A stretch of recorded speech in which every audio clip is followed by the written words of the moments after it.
Discipline doesn't start when things are easy. It starts the moment you feel like giving up, but you move anyway. It's that quiet choice made in the dark, when no one is watching, when every fiber of your being craves comfort, but something deeper whispers, "No, not yet." Call it purpose, call it soul, call it whatever you want. It's the force that separates those who drift through life from those who actively shape it. The Stoics understood this instinctively. They didn't waste time trying to control the world. They focused on the only kingdom that truly matters, the one within. Self-discipline isn't punishment. It's the ongoing practice of becoming untouchable, mentally, emotionally, spiritually. Not because you avoid chaos, but because chaos no longer bends you. In a world built to distract, the ability to stay centered isn't just a skill, it's power. If you're on the path to rise above your impulses, to live by principle instead of pressure, then consider subscribing for the part of you ready to take the reins of your own life. 1. The law of inner command. There's a battle that begins every morning. Before your feet even touch the floor, you feel it. That pause, that silence, the instant your alarm rings and your mind floods you with excuses like candy.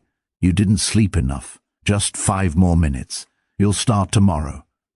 And just like that, your first decision of the day is surrendered to your mood. The law of inner command is about breaking that cycle. It's about reclaiming those moments when you'd usually hand your life over to fleeting feelings.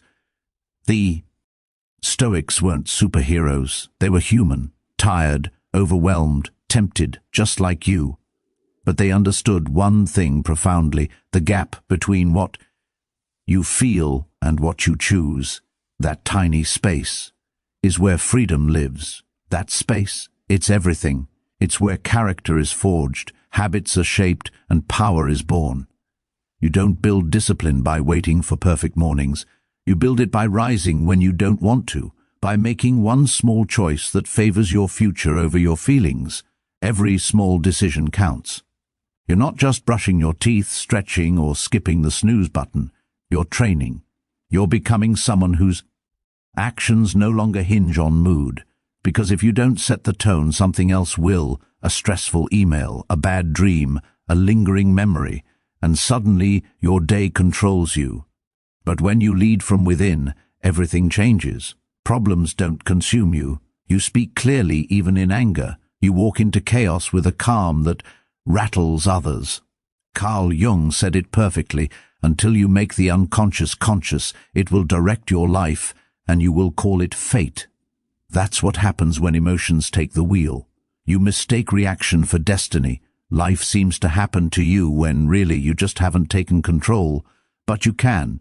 Every time you choose action over avoidance, breath over panic, silence over lashing out, you rewrite your inner program. You reclaim authorship of your life. Perfection isn't required. Awareness is. Self-mastery doesn't come from suppressing emotion. It comes from observing it, understanding it, and knowing it. Like an old friend who shows up uninvited, your feelings no longer control the room. Strength isn't loud. It isn't about showing toughness. It's being the one who doesn't flinch when the world shakes. You lead not by dominating others, but by refusing to be dominated by yourself. That's inner command.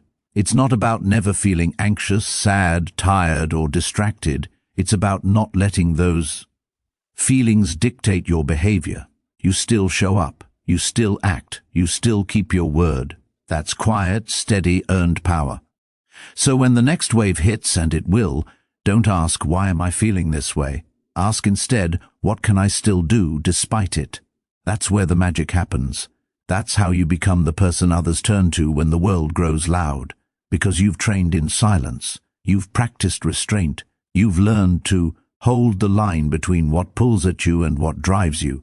That practice becomes your edge. While others lose hours or days to moods, you recover in seconds. Because you've built something solid inside, unshakable calm. Disciplined inner command isn't inherited.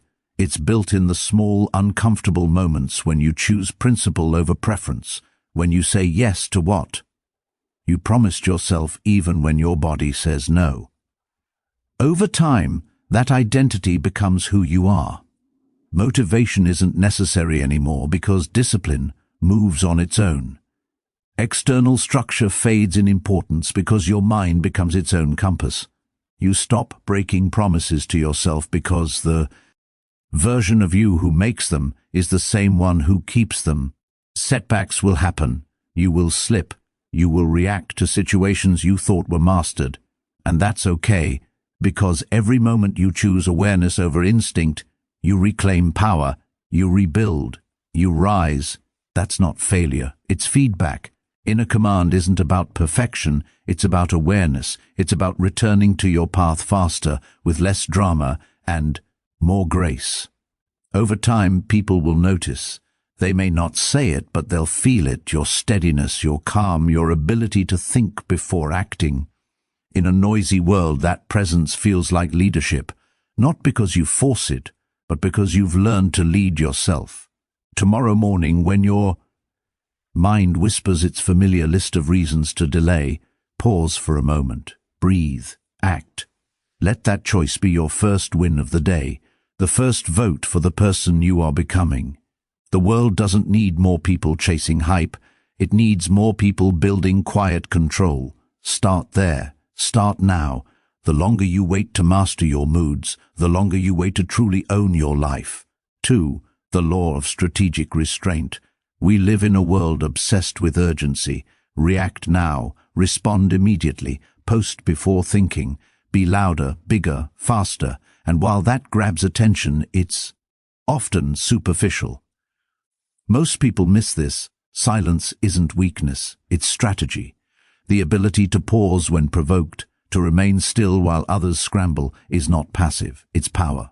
React to everything and you become predictable, easy to manipulate, easy to throw off balance. But when you learn to hold your response, to observe instead of rushing in, you become rare. Someone who cannot be baited. Someone who chooses timing, not merely reaction.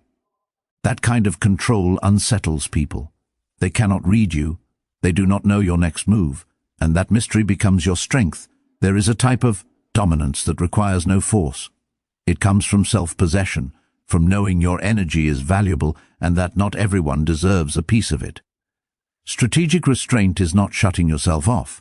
It's deciding when, where, and how you engage. It's understanding that not every battle is worth fighting, and not every invitation to chaos deserves a response.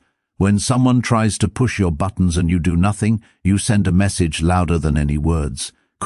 I am not controlled by this. I decide when to speak, when to act, when to care. And that kind of stillness terrifies the insecure. They live in reaction. They need your attention to feel significant. By taking it away, you expose the truth. They have no real power over you. Epictetus said it perfectly. If someone succeeds in provoking you, realize that your mind is complicit in the provocation. That hits deep. No one forces you to react. You choose it, whether consciously or not. Every time we jump to explain ourselves, argue, or lash out, we hand someone else the pace of our lives. But when you step back, breathe, and resist the impulse, you reclaim power. That's Stoic restraint. It's not suppressing emotions. It's redirecting them.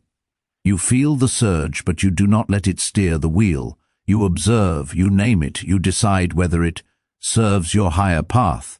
If it doesn't, you let it pass, like a wave that never quite reaches the shore. As you practice restraint, you'll notice a change. The noise fades, the drama shrinks. You no longer get pulled into trivial conflicts. You stop explaining yourself to people who have already made up their minds. You stop trying to prove your worth in conversations that were never about truth. That silence becomes your filter. It protects your peace, your energy, your clarity. And in that space, your own thoughts return, clean, undisturbed, sharp. While others perform, you prepare. While others react, you learn. You watch patterns, take mental notes, and let the moment reveal more than words ever could. People always show themselves if given enough space. You do not need to force it. Some will call you cold. Some will accuse you of distance. That's fine. Let them misunderstand. Let them guess. Their discomfort is not your problem. It's their reaction to your peace. Most people are uneasy around someone they cannot read or rattle. You are not here to make everyone comfortable. You are here to live aligned, to stay clear, to protect your emotional resources like gold, because they are. There is nothing weak about choosing calm over chaos. There is nothing passive about being selective with your energy. That is how you endure. That is how you gain depth, not just speed. In a world sprinting toward burnout, restraint is a long game. Most people aren't strong enough to play it. Socrates once said, "I know that I am intelligent because I know that I know nothing." That kind of humility pairs perfectly with restraint.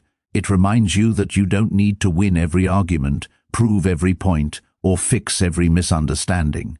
Sometimes the most intelligent move is silence. Let people believe what they need. You know who you are. You know what you're building. You know your values.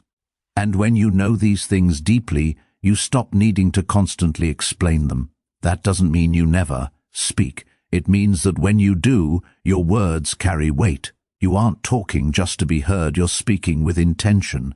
The world gives power to those who hold their center. Think about it, the people who make the biggest impact aren't the loudest. They are the ones who speak least yet say the most. The ones whose energy enters a room before they do. The ones who don't chase attention because their presence commands it. That is what restraint builds. It creates gravity, stillness, composure. Yes, it may make you harder to access, but it also makes you harder to replace. While others are diluted by overexposure, you gain value through scarcity. You speak less, yet people listen more. You show up less, yet people remember more. Not because you try to be mysterious, but because you do not waste your energy where it doesn't matter. Restraint is intentional. It is trained. It is built over years of observing your own patterns and learning to interrupt them. By repeatedly choosing peace over being right, clarity over control, direction over distraction. Once you understand that, you can't go back. You see how much time was wasted trying to fix, explain, or manage other people's emotions. You let go, not from apathy, but out of alignment. You focus on what you can control and allow the rest to fall away. Strategic restraint creates space to build. It is the quiet shield that keeps you focused in chaos. It transforms triggers into tools. Instead of exploding, you evaluate. Instead of defending, you decide. Instead of rushing, you return to stillness. That behavior is rare, and that rarity is its power.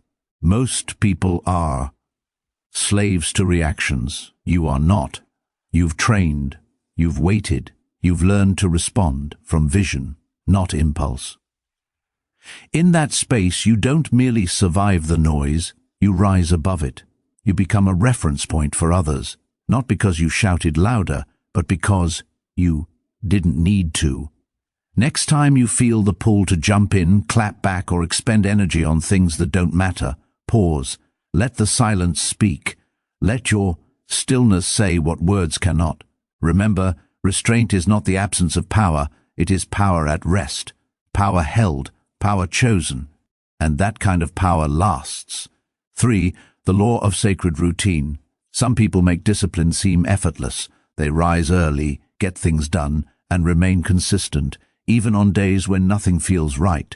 It's not that they are inherently different, it's that they have made the hard parts automatic. They have built routines that operate whether they feel like showing up or not. That is the secret most people overlook. Discipline doesn't emerge from bursts of inspiration. It grows through quiet, steady, ordinary repetition, not the kind that impresses others, but the kind that transforms you. Sacred routine is not about becoming a machine.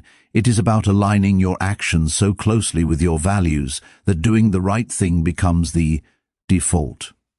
When your day follows a rhythm, everything flows more smoothly.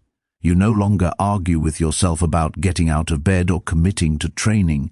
You just do it because that is who you are.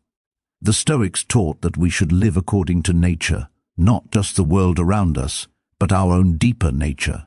That nature becomes clearer as you remove friction, indecision, waiting for motivation, debating what you feel versus what you are. When actions are tied to your identity rather than your moods, your mind is free to focus on the bigger picture. Life shifts from constant struggle to quiet momentum. Sacred routine doesn't demand a complete overhaul. It starts small, one morning habit, one evening wind down, a protected block of focus each day. 10 minutes of silence, a walk, writing tomorrow's priorities. What matters is consistency. Every repeated action is a vote for your future. You sculpt your identity through repetition. When your habits align with your purpose, discipline ceases to feel like effort. It becomes flow. A quiet confidence emerges from structure. It doesn't make you rigid. It makes you rooted. Even when life shakes you, you return to your rhythm. You reset without spiraling. That is the beauty of routine. It is a lifeline when chaos strikes. Your systems provide solid ground.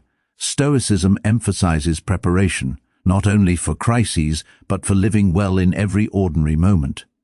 Epictetus said, "First say to yourself what you would be, and then do what you have to do." That is the foundation of routine. Decide who you are, then prove it, again and again. Sacred routine does not require perfection. It only asks that you show up, that you make small intentional movements toward your goals.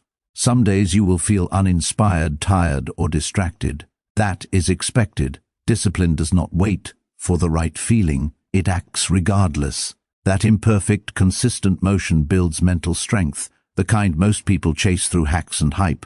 While others seek intensity, you focus on continuity. While they burn out chasing peaks, you quietly stack bricks. Carl Jung said, "You are what you do, not what you say you'll do." That truth cuts deep. Without routine, ideas of who you want to be remain unanchored. Your intentions float away. Good intentions mean nothing unless your calendar, your day, reflects them. Routine is not only time management, it is character formation. It trains your nervous system to trust you, to believe that when you say something matters, you will follow through. That trust becomes the foundation for confidence, resilience, and peace. Consider the energy wasted without structure. Each decision, when to work, when to scroll, when to skip the gym, weighs on you. Without routine, every choice drains willpower. With structure, that energy is preserved. Action flows freely. Freedom is not restrictive, it is liberating. Motivation becomes optional. Systems take over. There is something sacred in repetition. Doing something not for novelty or excitement, but because it grounds you, connects today to tomorrow, and reminds you who you are becoming. Seneca wrote, "No man is more unhappy than he who never faces adversity, for he is not permitted to prove himself." That proof often begins in daily practice, not in grand heroic acts, but in the quiet discipline of showing up, writing when uninspired, training when sore, reflecting when distracted. These aren't mere habits. They are signals to your future self that growth is intentional. Sacred routine adapts as you grow. What worked last year may shift now. That is not failure, it is refinement. The disciplined evolve their structures. They simplify, remove what no longer serves, and double down on what matters. This is how momentum stays fresh, flexible in form, fixed in principle. Over time, routine becomes more than action. It becomes rhythm, stability, identity. Aristotle said, "We are what we repeatedly do." Excellence, then, is not an act, but a habit. That is the quiet truth behind greatness, peace, and lasting progress. It is not occasional effort, but consistent return. Those with discipline do not hype themselves daily. Their lives run on purpose. Their lives do not collapse under pressure because they are built brick by brick in ordinary hours. If you feel lost, start there. Do not chase massive change. Build rhythm, one habit, then another. Protect them like they matter because they do, not to impress anyone, but because they shape you. Sacred routine is the art of remembering who you are and proving it every day. Who you are.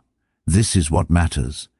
Even when the world gets loud, it is the structure you've built that holds you when your emotions cannot. It is the proof that every step, no matter how small, is a step towards something solid, something lasting, something worthy of the person you are becoming. 4. The law of enduring strength. Everyone wants to begin. The spark is easy. That moment of clarity when you decide, this is it, I'm changing. You buy the planner, clean the room, write your goals. For a while it feels like progress, but beginnings are deceptive. They trick you into believing momentum is permanent. No one warns you about the mornings when nothing feels worth it, about the weeks when life piles weight on your shoulders and asks you to keep walking anyway. That is where most people vanish, not because they lacked talent or ideas, but because they lacked endurance. The ability to continue, not just when it is difficult, but when it is boring, thankless, invisible. That is the true separator. That is where the difference lies between those who talk and those who become. Endurance is not glamorous. It does not post well on social media. It does not earn applause. At first, it often goes unnoticed.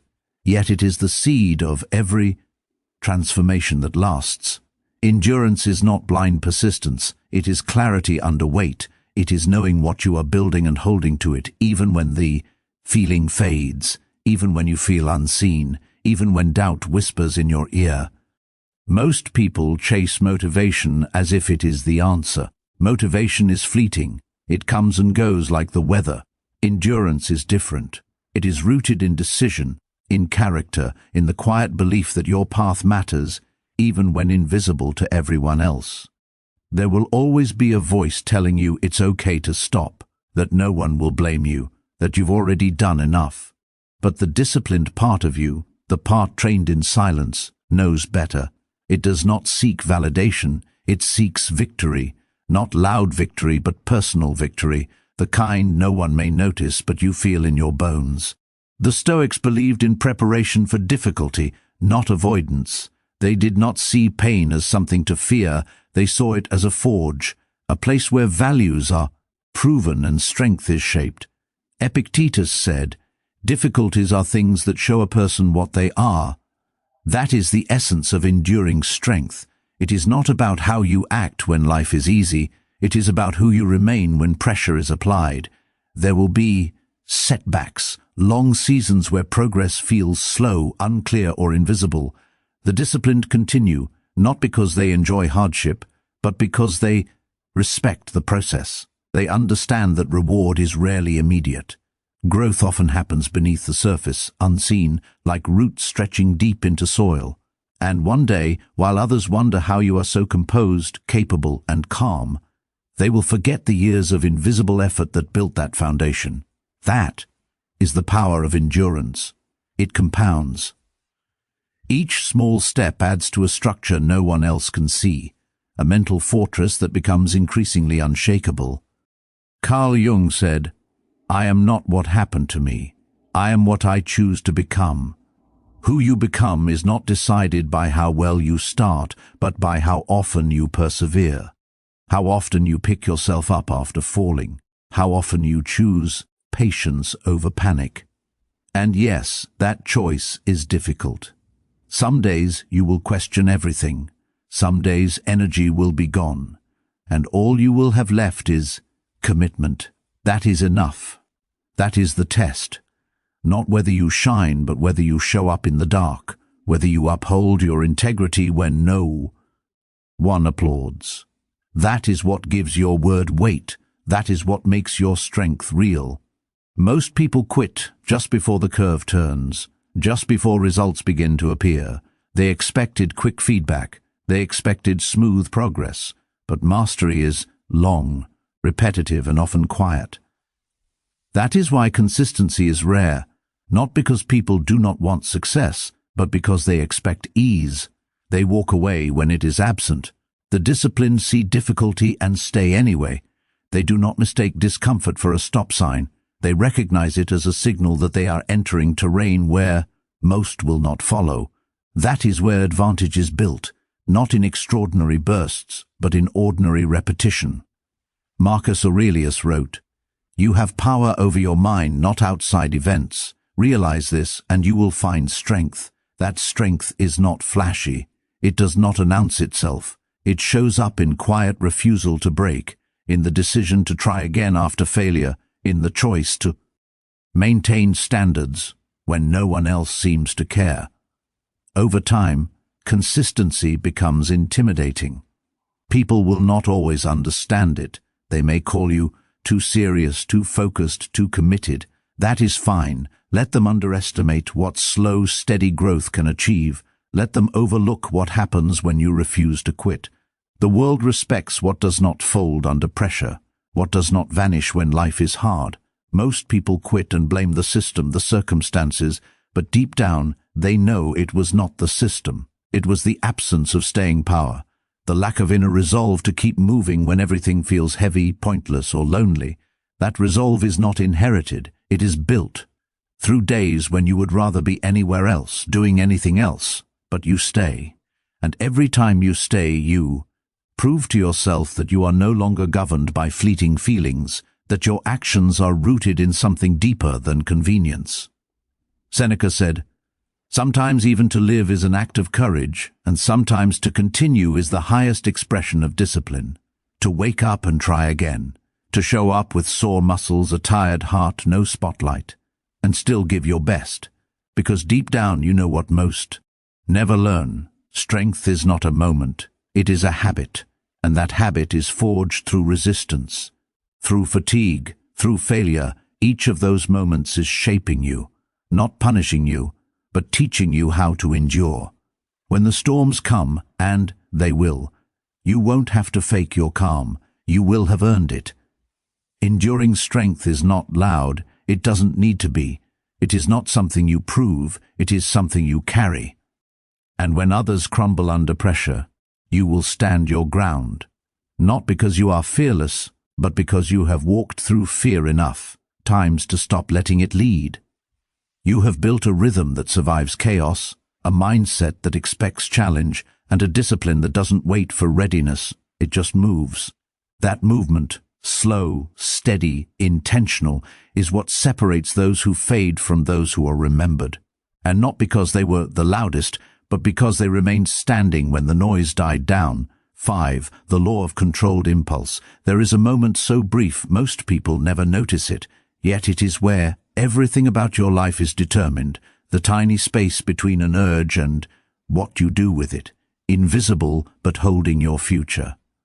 That is where the law of controlled impulse begins.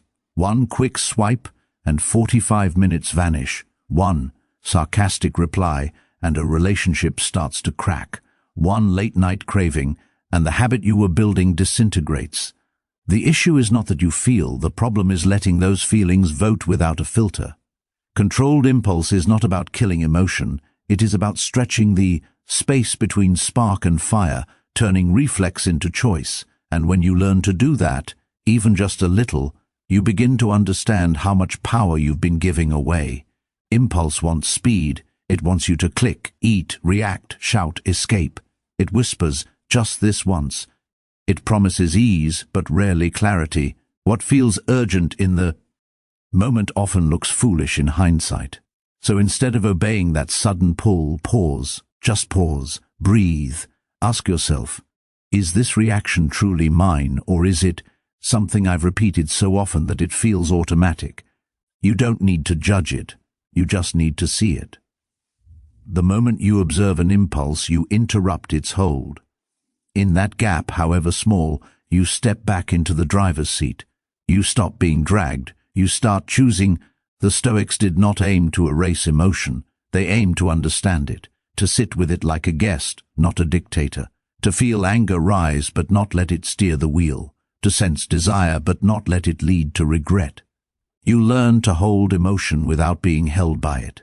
There is dignity in restraint, a calm strength that comes from knowing you could react but you didn't, that you saw the flame and chose not to throw fuel on it.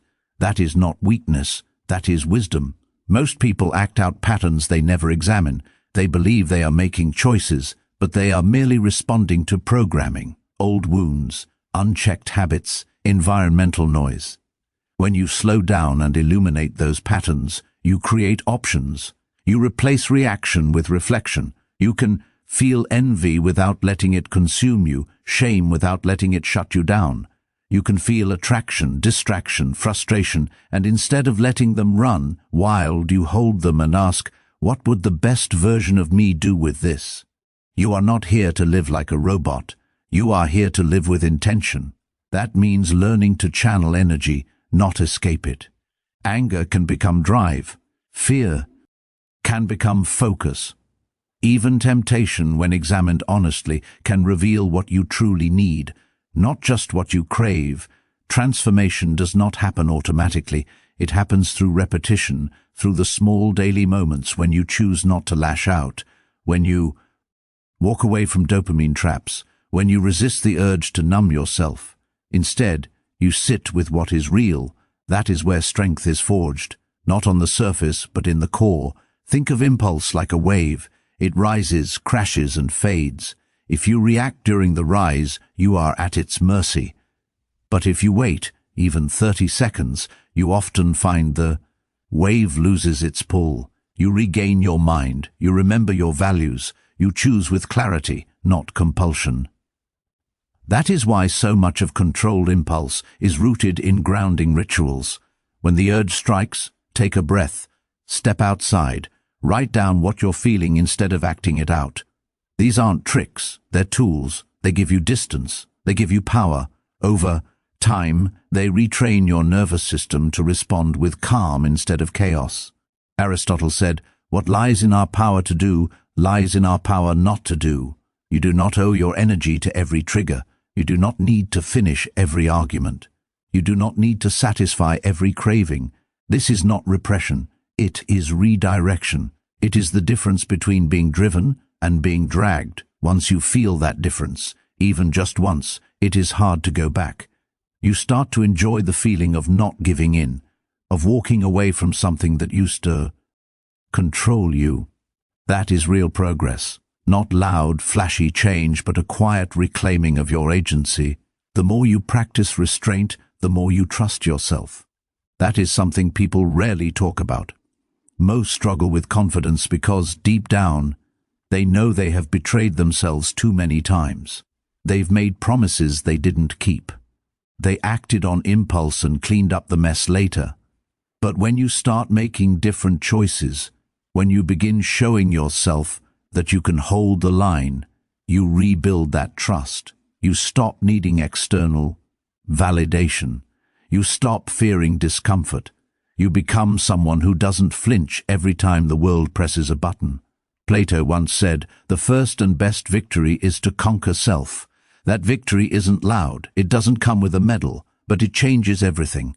When you can say no to the things that weaken you, you create space for the things that strengthen you. You no longer need to run from urges, they no longer run you. You begin living from principle, not pressure, from wisdom, not reaction, from clarity, not confusion. Controlled impulse does not mean becoming someone you're not. It means becoming who you really are, beneath the noise, beneath the habits, beneath the distractions. It is your ability to respond like the person you want to be, not just the person you have been. That is freedom, not doing whatever you feel, but doing what aligns with the person you are building. That is the shift. That is the power. And it begins in the smallest space, the space between thought and action.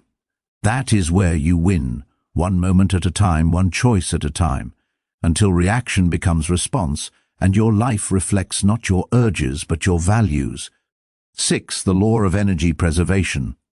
You wake up with a full battery, but by noon you feel drained, not because you ran a marathon or built something meaningful, but because you leaked your energy through meaningless conversations, through scrolling past things that made you angry but changed nothing, through explaining yourself to people who never wanted to understand, through constant reactions to everything that does not matter.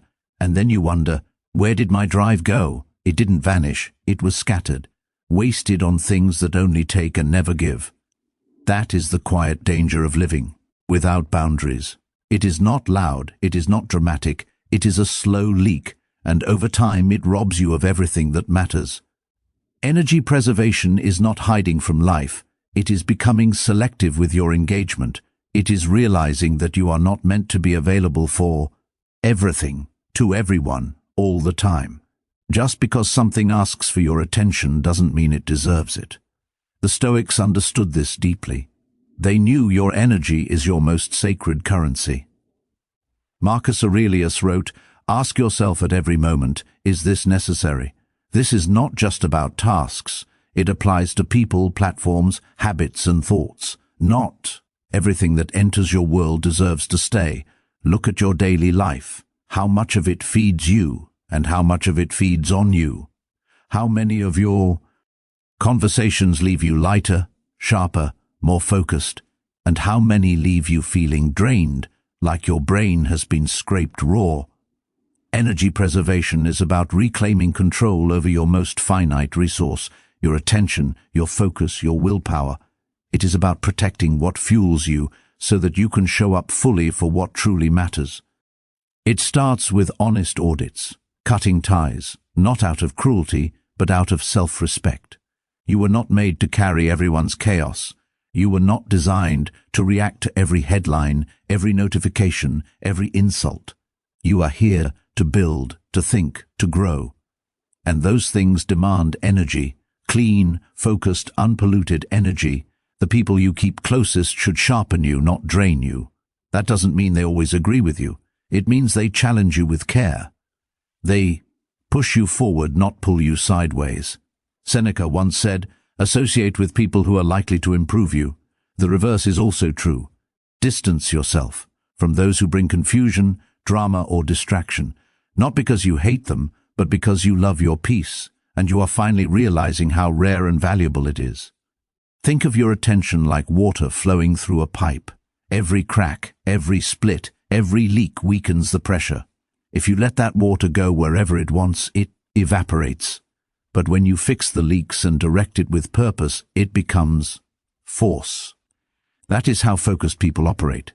It's not that they have more energy. They just waste less. They do not get pulled into every comment section. They do not argue with people who act in bad faith. They do not chase 5 things and call it ambition. They go deep, they conserve, they protect their fuel for the battles that matter. Carl Jung once said, "The privilege of a lifetime is to become who you truly are." But how can you do that when your energy is constantly hijacked by noise? Becoming yourself requires stillness, reflection, depth, none of which survive in a mind that is always plugged in and pulled apart. That is why you need pockets of protection, time that belongs to no one but you, a space where your thoughts are not shaped by other people's chaos, a space where your mind can breathe. A tired mind doesn't build, it reacts, it copies, it survives, but it doesn't create. Energy preservation also means respecting your body, your food, your rest, your breath. You don't have to be extreme, you just need to be intentional. Drink water when your mind feels foggy. Step outside when the walls start to press in. Move your body before your thoughts turn toxic. The smallest acts often create the biggest shifts, and once you realize that your physical habits are the foundation of your mental state, you stop treating them like optional chores. You start seeing them as pillars, because a depleted body will always carry a scattered mind. You don't need to do more, you need to do less with more meaning. Stop measuring your days by how much you fit in. Start measuring them by how much of what you did actually mattered. 1 clear hour beats 6 distracted ones. 1 meaningful conversation beats 5 draining ones. 1 decision made with full presence beats 10 rushed guesses. You're not running out of time. You're running out of attention. That's what needs to change. Aristotle said, "The energy of the mind is the essence of life." If that is true, then every time you spend your energy without awareness, you are chipping away at your essence. And for what? For a dopamine hit? For the illusion of being caught up? For approval from people who wouldn't notice if you disappeared tomorrow? That's not living, that's leaking. And when you stop leaking, you start leading. Your thoughts get sharper, your decisions get clearer, your inner voice grows louder because finally there is space for it to speak. You'll know you are preserving your energy when you start saying no more often, when silence becomes your default, not your discomfort, when you stop jumping into things simply because they feel urgent, and when people start wondering how you are so calm, so focused, so clear, they may assume it's talent or luck. But it's not. It's discipline. The discipline of choosing peace over participation, of choosing depth over noise, of choosing intentional fuel over constant burnout. And this doesn't mean you become indifferent or disconnected. It does not mean you become numb or indifferent. It means you become centered, grounded in what truly matters, anchored to what builds you. And when the noise rises again, as it inevitably will, you won't be swept away. You'll know what to act on, what to ignore, what to release, what to conserve. You'll remember that your energy is not infinite, but your ability to choose where it flows, that is a superpower. And the more you respect it, the more powerful you become. Quietly, fully, without needing anyone's permission. 7. The law of disciplined vision. Discipline without vision is merely momentum in the dark. You might be running hard, checking all the boxes, even outperforming others, but if you do not know why you are doing it, eventually you will crash. Maybe not suddenly, but slowly, silently, like a building constructed without a foundation. This law is different because it is not about effort, it is about direction. If your direction is unclear, your discipline becomes a mask. You appear productive, but inside you feel empty. You are moving fast, but you are not progressing toward anything that truly matters. The Stoics understood that power without purpose leads to ruin. It is not enough to be consistent, you must be intentional. What are you building? Who are you becoming? Not on the surface, but deep within. Your vision does not need to impress anyone. It does not have to be grand, but it must be real. Something tangible you can hold on to when motivation fades. Something solid enough to carry you through the messiness of life. Because life will get messy. And when it does, those without direction start chasing everything, grasping for control. Those who have defined their vision remain rooted.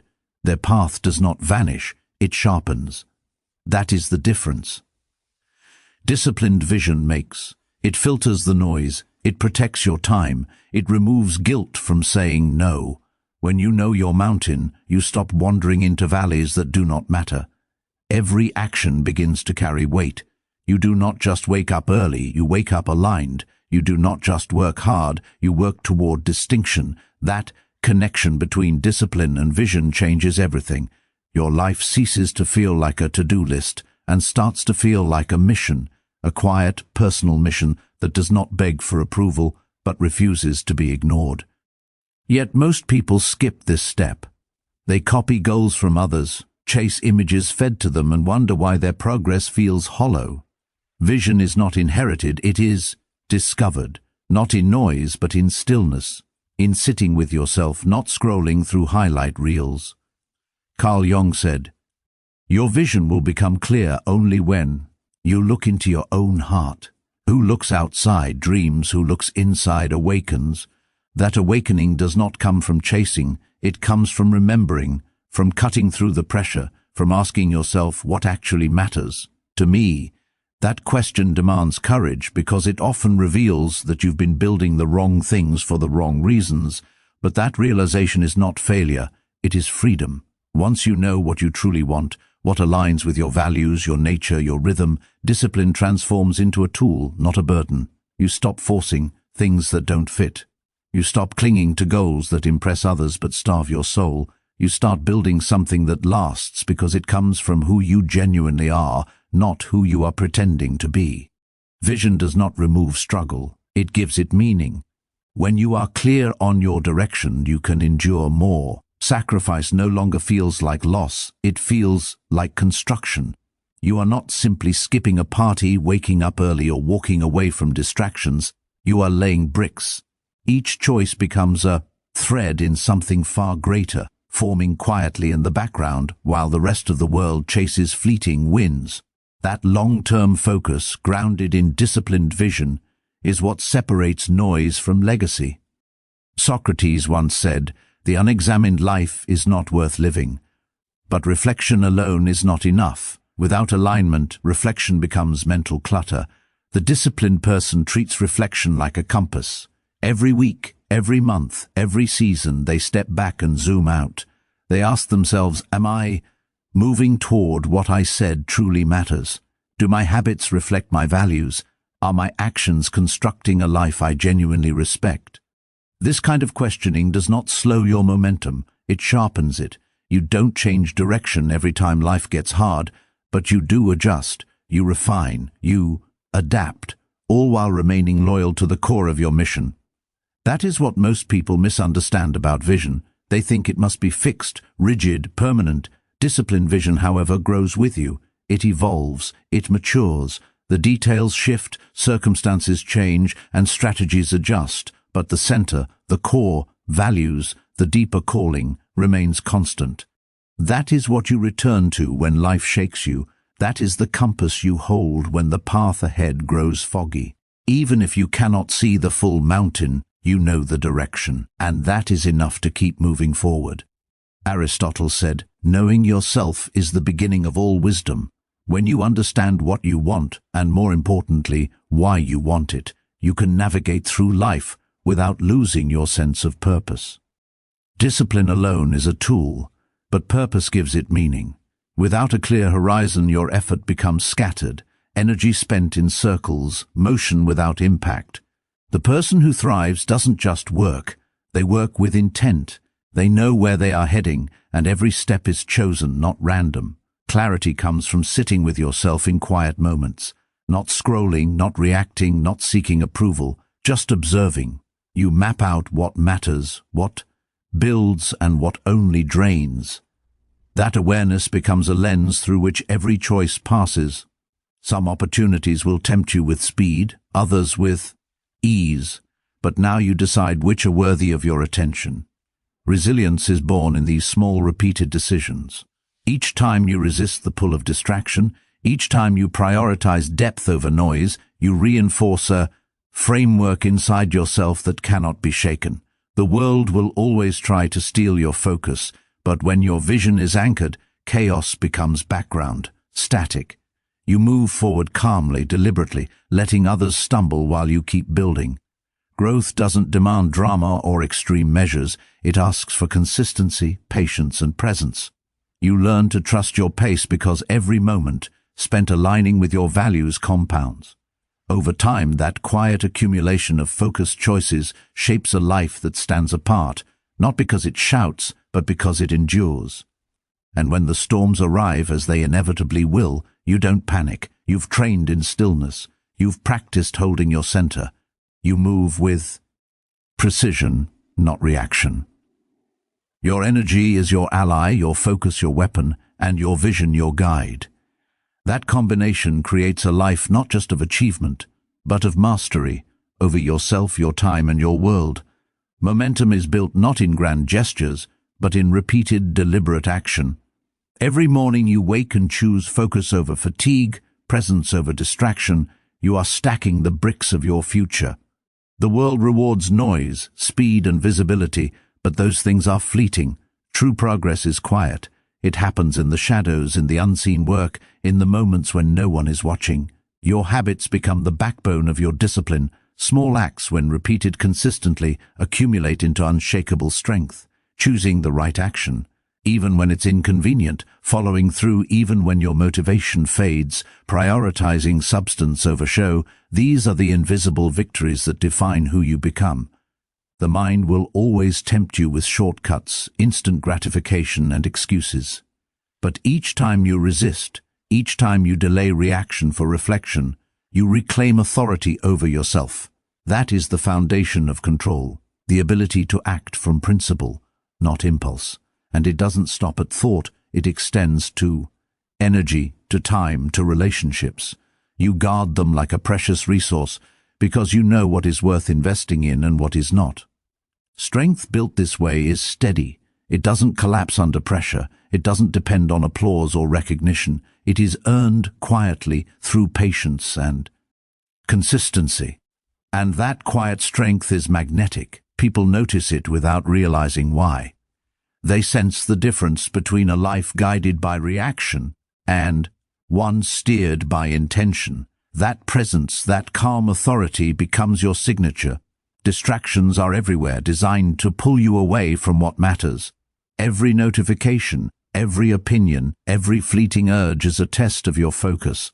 Most People fail these tests because they give their attention freely, treating every interruption as urgent, but the disciplined person understands that energy is finite, attention is sacred, and every choice to engage is a vote for what matters or a vote against it. Learning to preserve your energy isn't about avoidance or detachment, it's about intentionality. It's about deciding in advance what deserves your effort and what doesn't. It's about protecting your mental space as fiercely as you protect your physical space. The conversations you participate in, the tasks you prioritize, the thoughts you entertain, they all shape the architecture of your day, your mind, and ultimately your life. Impulse, left unchecked, is the enemy of progress. A single reaction can cascade, costing you hours, relationships, and clarity. But when you insert a pause, when you step back and ask, does this align with my purpose? You regain control. That pause transforms reflex into choice, chaos into strategy, reaction into deliberate action. Over time, these micro-decisions accumulate, forming a resilient core. A core that doesn't bend to every distraction, every fleeting emotion, every passing urge. True mastery is built in these gaps, the small spaces between stimulus and response. That's where growth lives. That's where power is cultivated. You learn to act from vision, from principle, from clarity, not from compulsion or desire. And when the world around you rages, when others flinch, overreact, or burn out, you move with calm precision. Your focus becomes unshakable, your energy becomes unstoppable, and your life begins to reflect not what happens to you, but what you intentionally create. Habits are the invisible scaffolding of your life. They don't demand drama or recognition. They work quietly, persistently, underneath everything else. What you do consistently, no matter how small, compounds into a version of yourself that cannot be shaken by circumstance. The disciplined person understands. This deeply greatness is not born in rare moments of inspiration. It is built in ordinary moments of repetition. Every small act of commitment reinforces your identity, waking up before the world stirs, following through on promises you made to yourself, doing what is necessary even when no one is watching. These are the bricks that construct a life of unyielding strength. Motivation will come and go, but habits endure. They carry you when your energy fades, when fatigue hits, when doubt whispers that it's easier to quit. Routines are sacred because they anchor you. They transform chaos into rhythm, distraction into flow, indecision into clarity. The mind thrives on structure, and when you give it consistent patterns aligned with your purpose, it stops resisting. You no longer negotiate with yourself over every small decision. You move with precision because your foundation is solid. You've turned discipline into instinct and instinct into freedom. Endurance is born here, not the flashy kind that seeks applause, but the quiet, invisible kind that persists in silence. The person who lasts is the one who shows up again and again, long after the excitement has faded and the shortcuts have been abandoned. They do not need recognition because their satisfaction comes from alignment, from knowing that every choice, every step, every effort is a vote for the person they are becoming. And this consistency doesn't just create strength, it creates authority. People feel it. They notice the calm when others panic, the clarity when others overreact, the steadiness when everything else shakes. That presence is magnetic, not because it demands attention, but because it radiates control, purpose, and certainty. Habits, once mastered, make life effortless in appearance, even if the work behind them is relentless.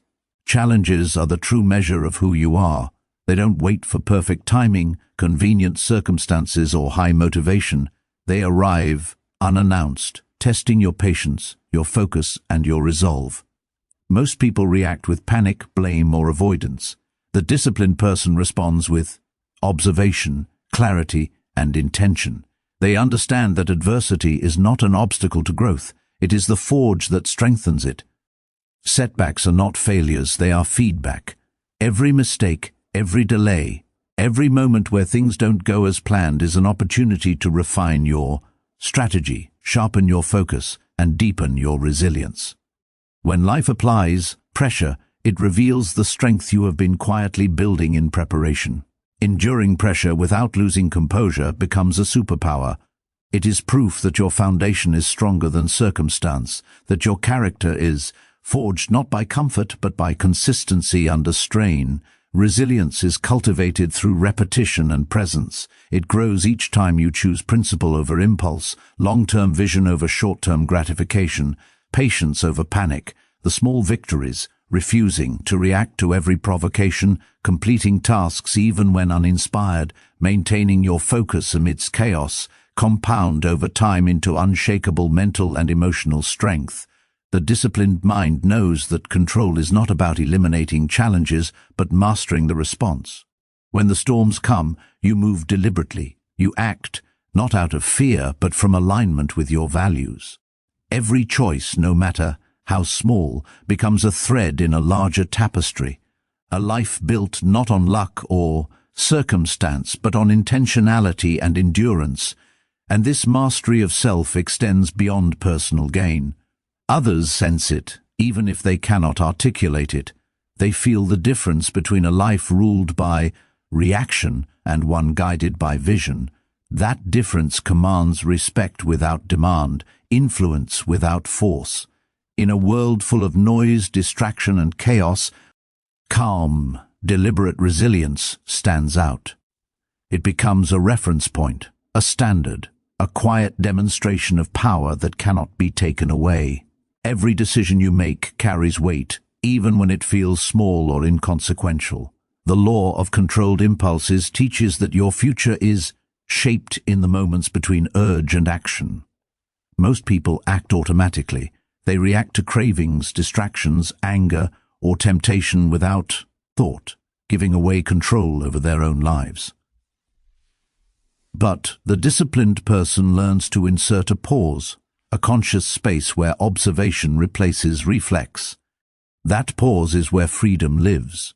It's where you decide whether to fuel a habit or let it pass, whether to react with emotion or respond with intention. You realize that energy is a resource, not an endless stream, and every choice to conserve it, redirect it, or apply it with focus compounds into strength.